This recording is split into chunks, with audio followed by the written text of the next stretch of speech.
The story begins a decade in the past, amidst a swirling vortex of golden light and clashing steel. Wizard King Conrad Leto found himself cornered by his own knights, who could no longer follow his radical path. Refusing to surrender, Conrad unleashed his forbidden key magic, opening thousands of shimmering doors in the air. He wielded the Imperial Sword, a weapon of absolute power that split the very ground in two. Julius Nova Chronos suddenly appeared behind him, freezing the chaos with his ancient chrono magic. Despite his warnings of doom, Conrad was sealed away for what was meant to be an eternity. 10 years later, the Clover Kingdom basked in a peace that felt as though it would never end. A grand tournament was held to find the strongest magic knight, drawing crowds from across the land. In the center of the arena, a masked warrior stood across from the Wind Wizard Yuno. With a single strike, the mask shattered, revealing the familiar face of Asta. But the celebration was cut short as the sky itself seemed to fracture and bleed light. Conrad Leto emerged from the rift, his presence chilling the bones of every knight present.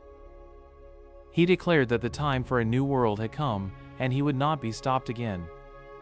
Beside him stood 3 hooded figures, each radiating the power of a legend. They revealed themselves as past wizard kings, all resurrected by the power of Conrad's blade. A massive barrier slammed down around the arena, trapping the spectators and knights alike. Beams of light shot out from the Imperial Sword, draining the magic of everyone it touched. Conrad approached the weakened Julius, telling him that his peaceful era was a failure. As magic soldiers began to swarm the crowds, Asta jumped into action to save an old man. Noel joined him, realizing that Asta was the only one immune to the mana-draining field. The past kings watched with amusement, curious about the boy who possessed no magic at all. Jester tested Asta's strength, firing barrier spears that the boy shattered with ease. Conrad moved with terrifying speed, stealing the memory magic of the Night Marks. Captain Yelmi arrived just in time, unleashing dark slashes that tore through the air. The other squad captains gathered, forming a defensive line around the injured Julius. Julius ordered Yami to find a special tool, the only thing that could counter the Imperial Sword. Yami tasked Asta with the mission, knowing the boy's anti-magic was their only hope. As Asta and his team fled, Edward Avalanche froze the entire stadium in a mountain of ice. Conrad revealed that the stadium itself was a weapon designed 10 years ago for this very moment. The ground rumbled and detached from the earth, rising into the sky as a massive fortress. Jester reinforced the barrier, making escape or entry impossible for any normal knight. Meanwhile, Asta's group arrived at the hidden research lab deep beneath the capital. They were met by Nero, who began to tell the dark history of the 27th Wizard King. She explained that Conrad had once been loved, but a secret betrayal turned his heart to ash. His key magic didn't just open doors, it allowed him to steal the souls of those he defeated. They reached the lowest level, where the prototype sheath for the Imperial Sword was kept. But the vault was empty. Conrad had already arrived, destroying their last hope. He smiled at them, holding the stolen memories that led him straight to their location. Asta lunged forward, his black sword swinging with enough force to shatter stone. With a flick of his wrist, Conrad pinned the young knight to the wall with pillars of earth. The rebellion had truly begun, and the Clover Kingdom's past was about to swallow its future whole. The sky above the Clover Kingdom burned with an unnatural, chaotic magical energy. Asta grabbed his heavy black anti-magic sword and urged his exhausted comrades to move. Noelle clutched her side as the distant laughter of the resurrected Wizard Kings echoed through the mountains. Finral focused his remaining mana to open a shaky spatial portal behind a large boulder. The weary group tumbled through the gateway just before a stray magical blast obliterated their position. They materialized inside a vast underground chamber lined with glowing ancient runes. This hidden facility had been constructed centuries ago to study forbidden magical artifacts. Secrecy was their only shield now, as they searched for a countermeasure against Conrad's absolute power. Klaus quickly began scanning the dusty bookshelves for records regarding the Imperial Sword. The legendary blade Elsdosha possessed the terrifying ability to steal and store magic permanently. Asta slammed his fist into a stone desk, refusing to let despair overtake his mind. He reminded everyone that the Magic Knights never back down from a fight, no matter the odds. Noel watched him, drawing strength from his unwavering, stubborn resolve. Suddenly, a hidden stone compartment in the center of the room clicked open with a heavy thud. Inside lay an ancient, intricate magical tool designed to seal high-level magical energy. This device could theoretically disrupt the flow of stolen mana within the Imperial Sword. Before Asta could grasp it, the temperature in the room plummeted to freezing levels. The solid stone walls began to crack as immense, crushing magical pressure filled the space. A familiar, terrifying silhouette slowly materialized directly in front of the exit. Conrad Leto had tracked their spatial signature and bypassed all of their defensive wards. Asta immediately leaped forward, swinging his massive anti-magic sword with all his might. Conrad effortlessly blocked the attack with a single hand, using the sheath of his sword. Noelle summoned her remaining strength to launch a massive water dragon roar spell. Conrad merely smiled and thrust the Imperial sword directly into the oncoming torrent. Instead of breaking, the water magic was rapidly absorbed into the glowing runes of the blade. Noelle screamed as a glowing ethereal thread connected her chest straight to the weapon. Asta watched in absolute horror as Noelle's grimoire turned gray and fell lifelessly to the floor. She collapsed onto the cold stone, entirely stripped of her royal magical power. Roaring with absolute fury, Asta unleashed his black demon form to strike back. He lunged at Conrad, his anti-magic blade cleaving through the air with terrifying speed.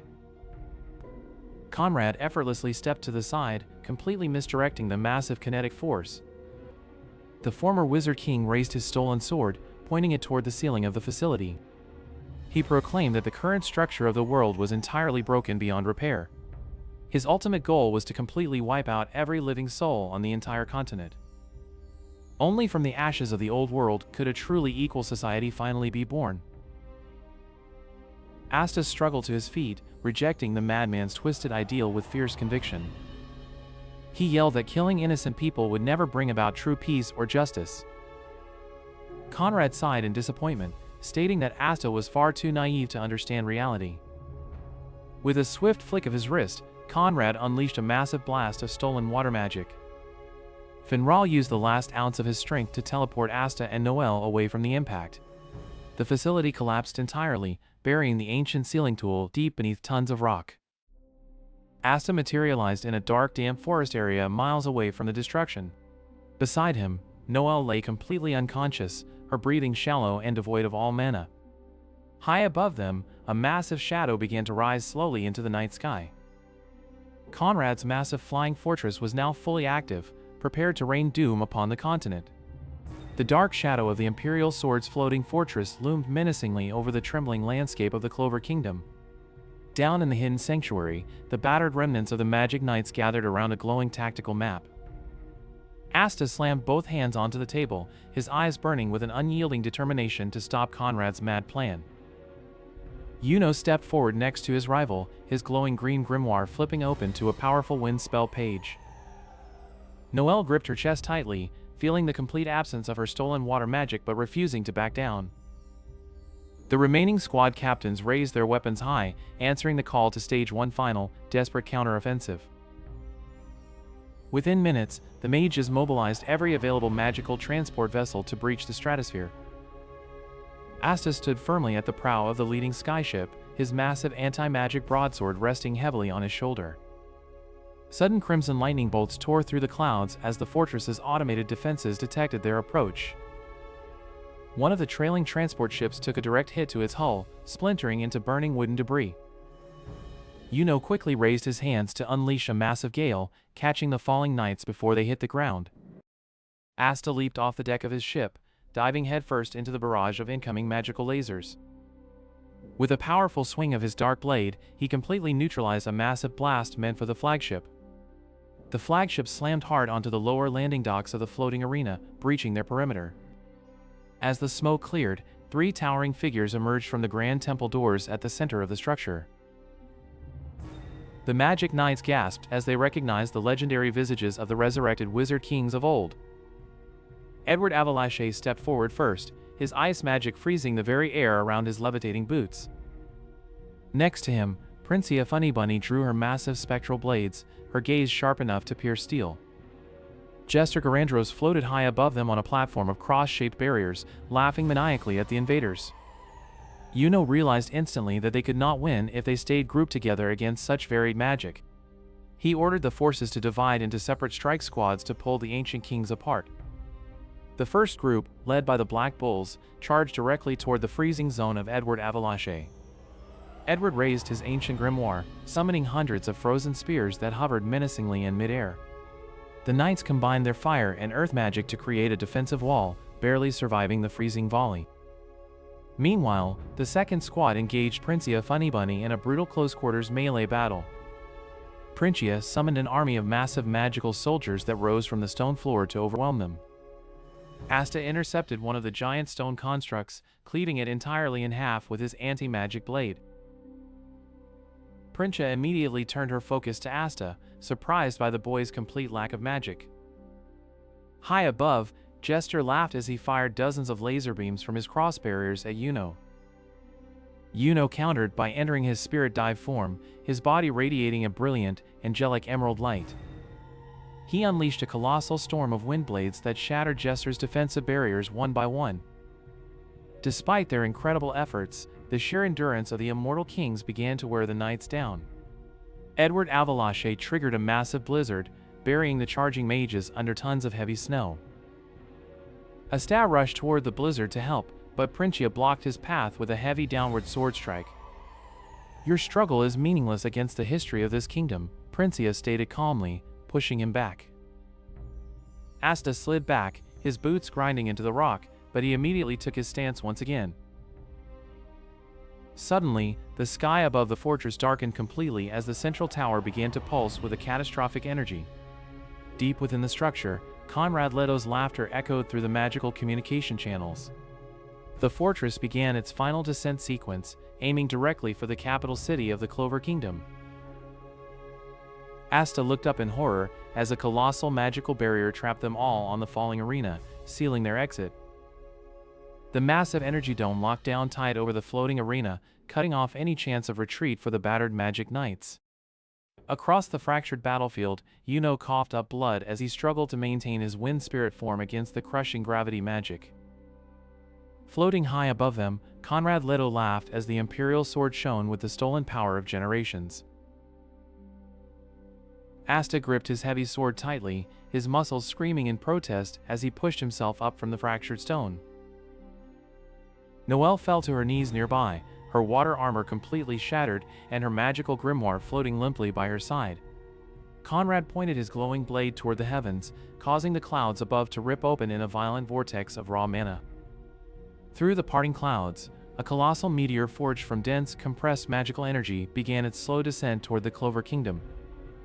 Asta unleashed his black anti-magic form, letting the dark energy coat the right side of his body in a jagged, demonic shroud. He lunged forward with explosive speed, leaving a trail of black particles behind him as he aimed a heavy swing directly at Conrad. Conrad deflected the massive black blade effortlessly with the Imperial sword, creating a shockwave that shattered the surrounding stone structures. The rebound sent Asta crashing backward across the debris, his boots digging deep furrows into the solid rock. Conrad sneered at the boy, telling him that a person without a single drop of magic could never change the fate of this world. Nearby, the remaining Magic Knight captains lay unconscious, their magical energies thoroughly drained by the resurrected kings. Yuno forced his body up once more, channeling the very last remnants of his wind magic into a single, localized tornado around his arm. With a final shout, Yuno launched a massive wind spear at Conrad to distract him from Asta's next move. Conrad swung his blade to absorb the wind attack, but the sheer momentum forced him to momentarily lose his balance. Seizing the brief opening, Noelle used the last bit of her strength to summon a small pathway of water beneath Asta's feet. Asta used the water slide to accelerate instantly, launching himself upward like a rocket directly into Conrad's guard. Their swords clashed again in midair, creating a spectacular explosion of black anti-magic sparks and radiant white light. Conrad's superior magical force began to push Asta down, the intense pressure cracking the bones in Asta's arms. Asta spat out a spray of crimson blood, but his grip on the black hilt did not loosen even a fraction of a millimeter. Conrad declared that the falling meteor would cleanse the entire kingdom in mere minutes, leaving nothing but a blank slate for a perfect world. Asta screamed back that a world built on the tears of the innocent could never be a right world to live in. In that moment of absolute despair, the Imperial sword began to vibrate violently, reacting directly to Asta's unyielding spirit. Conrad felt the weapon resisting his command as the ancient magic of the previous wizard kings began to fluctuate wildly. Across the kingdom, every citizen and fallen knight felt a strange resonance, a call to give their remaining power to the boy who never stopped fighting. Millions of tiny glowing mana particles began to breach the barrier, gathering around the Imperial sword in a massive whirlpool of pure hope. Asta reached out his left, non-demonic hand and firmly gripped the hilt of the Imperial sword alongside Conrad. Conrad tried to channel his energy to blast Asta away, but the sheer volume of incoming collective mana paralyzed his movements completely. Asta shouted at the top of his lungs, his voice echoing across the entire continent, as he assumed a final, devastating striking stance. With a mighty heave, Asta wrenched the Imperial sword completely out of Conrad's grip, shattering the villain's magical hold over the weapon forever. The giant magical meteor breached the lower atmosphere, its intense heat beginning to melt the stone pillars of the floating arena. Asta crossed both swords in front of his chest, combining the absolute negation of anti-magic with the total magical power of the entire kingdom. He leaped straight toward the descending meteor, leaving a massive shockwave that pulverized the remains of the floating arena beneath him. Asta struck the core of the meteor with a colossal cross-slash, sending a massive shockwave of mixed energies tearing through the sky. The anti-magic tore through the structural mana of the meteor, causing deep glowing gold fractures to spread across its massive surface. With one final, earth-shattering scream of determination, Asta sliced completely through the core, shattering the meteor into harmless, glowing stardust. As the dust settled, Conrad Leto smiled softly, finally finding peace as his physical form began to dissolve into fading magical embers. Below, Yuno and Noel looked up at the clear sky, tears of relief streaming down their faces as the threat was officially ended. Asta descended slowly back to Earth, raising his fist high into the air as the entire Clover Kingdom erupted into cheers for the boy who proved that never giving up is the truest magic of all.